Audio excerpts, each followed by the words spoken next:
Hello there, and welcome to my channel. My name's CritterXD. In today's video, we're talking all about episode 5, Blood Calls Blood. We will have reactions. I filmed some reactions, so for those naysayers in the comments of my last video that said I wasn't reacting, well, I am this time, but I'm also going to break it down a little bit, because this episode was so good. We got Loial, we had some major drama on all fronts, and yeah, I'm really excited to talk about it. So let's get into it. Before I get into it though, I want to remind/ask you to please subscribe to my channel if you like what you see, hit the like button, and hit the little bell so you know whenever I post new content. Let's do this. As has become the norm, we have 3 major plots in this episode. Matt and Rand, Egwene and Perrin, and the Aes Sedai. Obviously, the Aes Sedai plot is pretty complicated, but this episode it focused a lot on the Warders and Steppen specifically, rightfully so, because that was such a strong plot. So I think I'll probably go from least complicated to most complicated because that works for me. I think that makes sense. So let's start with Rand and Matt. First thing I want to say about the Rand and Matt plot, even though it's not exactly in order, is we got Loial. Loial showed up. This episode, finally, after all this time, we've been waiting so long for Loial, and here he is. He was at the inn in Tar Valon instead of being at the inn in Caemlyn. Totally fine. I am so happy with Hamid's performance so far. He is positively delightful as Loial. He is so cute, so lovable. I'm obsessed. This was my reaction the first time I saw him. Prophecies of the Dragon?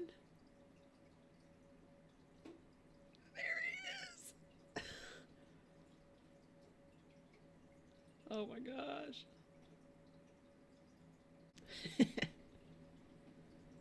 So if you're a reader of the books, you know that is not exactly what Loial is supposed to look like. He's supposed to be about Trolloc sized, so super, super tall, and he's supposed to have very expressive, tufted ears, and I don't recall him being described as having curly blonde hair.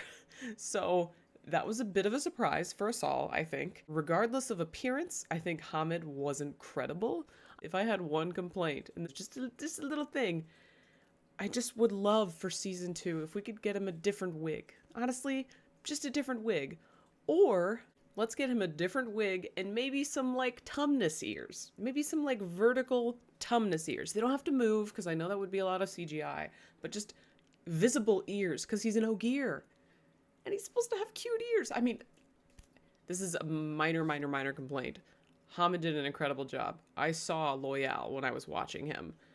I just feel like that wig, it was just a little off, just a little distracting, that's all. Now for the actual Rand and Matt plot, because things are not looking great for our boy Matt. At the beginning, the first time we saw him, yikes. Let's just take a quick peek.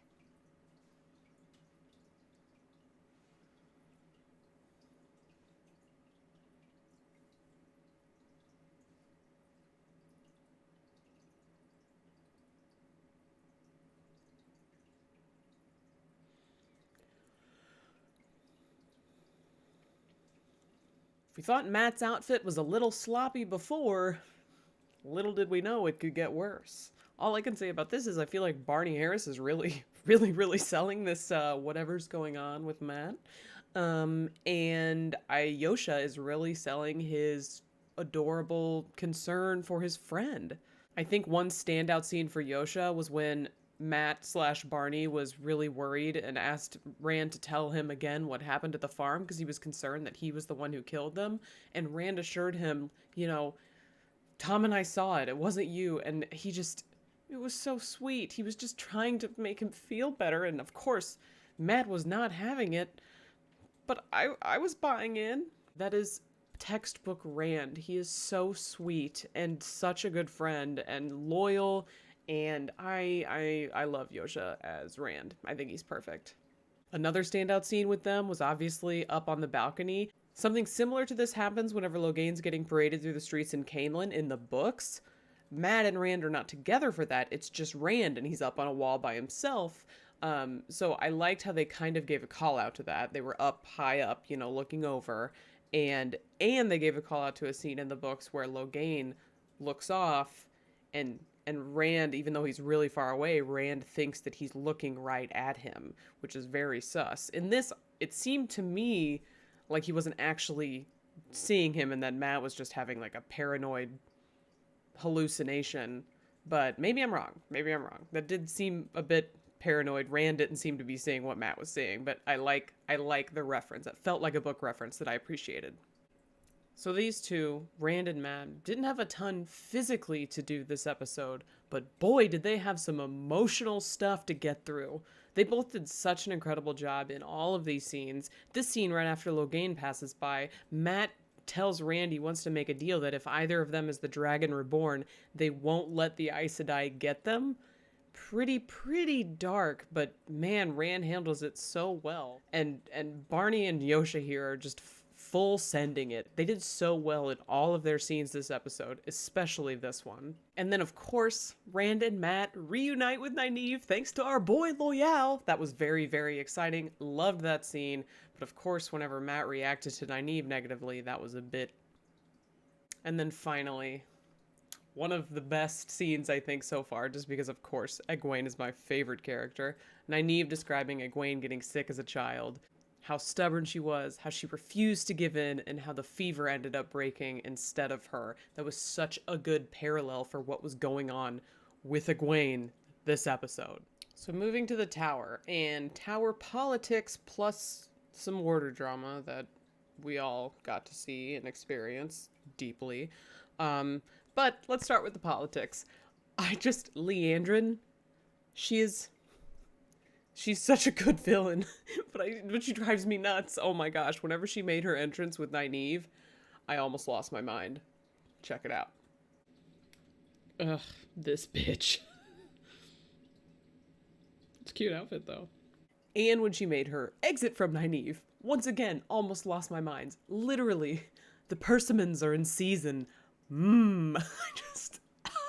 She's so fake. I hope everyone sees that she's fake. It's not just me, right? She is so fake. That woman's a snake! At least Nynaeve sees it. Except I guess Nynaeve took her word for it and went out into the garden because that's where Loial found her. And then we have the Liandrin Moraine conversation where, oh my god, Rosamund just sold Moraine being this absolute stud of the world. Her reaction to Liandrin, just like kind of smiling at her because she just knew that all she had going for her was BS. It was great. But then that little moment, that little touch, that was weird. That's not something we got from the books. Not even a little bit. That to me hints that there was some possible romantic history between the two of them. I don't know. That was a very intimate touch.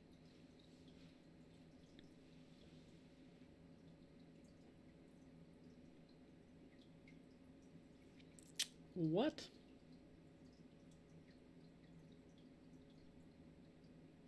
And clearly there's nothing going on with them now, but seems like there might have been in the past. Can't really blame Moraine. The bone structure is there, but ew. Also, once again, can I say that Liandrin has some bomb outfits?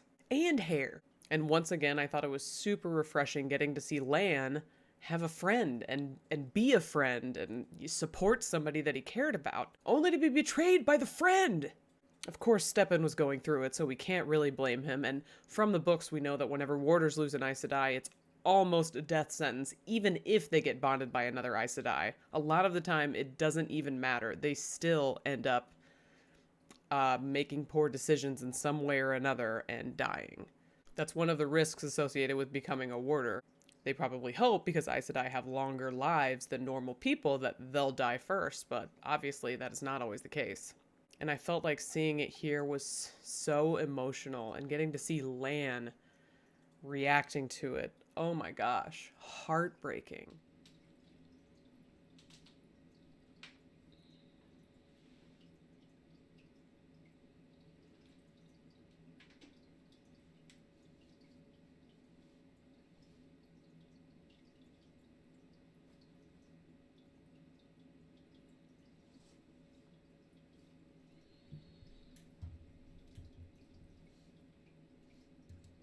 And then, of course, Moraine was feeding off of Lan's emotions because of the warder bond, and it just was this this fest, this emotion fest, which is not always what you expect from warders and Aes Sedai, but I think it completely worked here because warders are supposed to be an absolute wreck when they lose their Aes Sedai.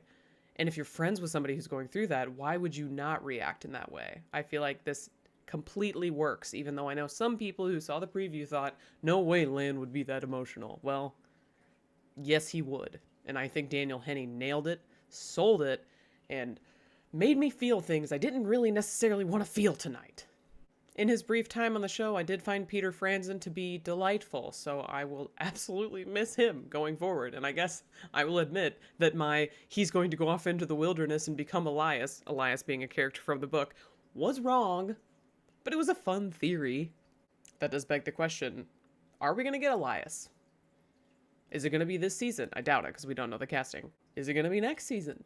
We've gotten some teasers about there being people who start with EL being exciting things for the showrunner, so obviously Elaine was one of them, but will Elias be another? Watch and find out. And the last plot, but certainly not the least, we finally got Perrin Goldeneyes Ibarra. Yes! I'm so happy he has golden eyes, and I know in a promo we saw that he was going to have golden eyes, but the moment it happened was pretty fabulous.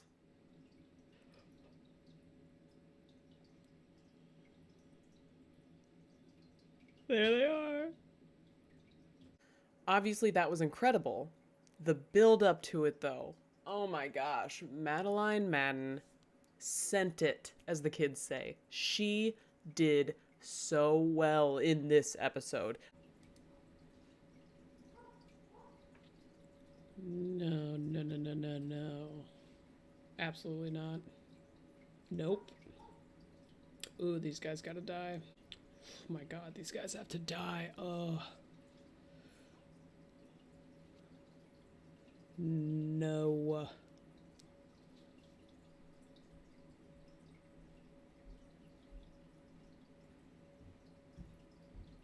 These.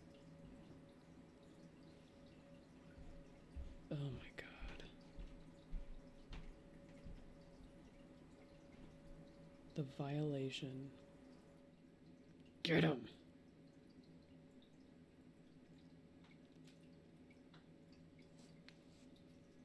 Get him. Yeah. Get him, Egwene. A captured Egwene is not someone to be trifled with. Book readers knew that, and now show watchers do too. She is a queen. She's incredible. She knows literally nothing. Nothing, except for like one tiny little lesson with Moraine, as far as we've seen, about the One Power. And yet she managed to wield it enough to get Perrin out of his bonds, while also kind of distracting Valda. And then it was awesome. Oh god.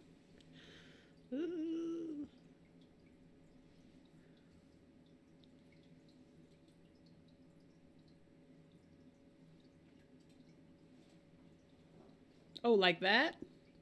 Get him!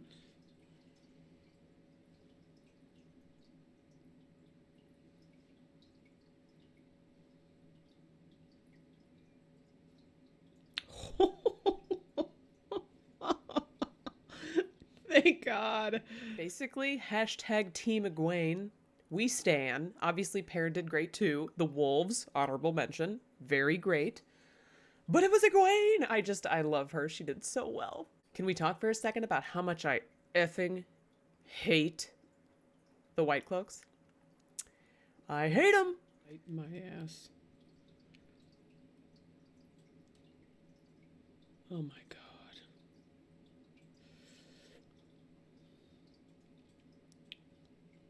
That guy needs a swift kick.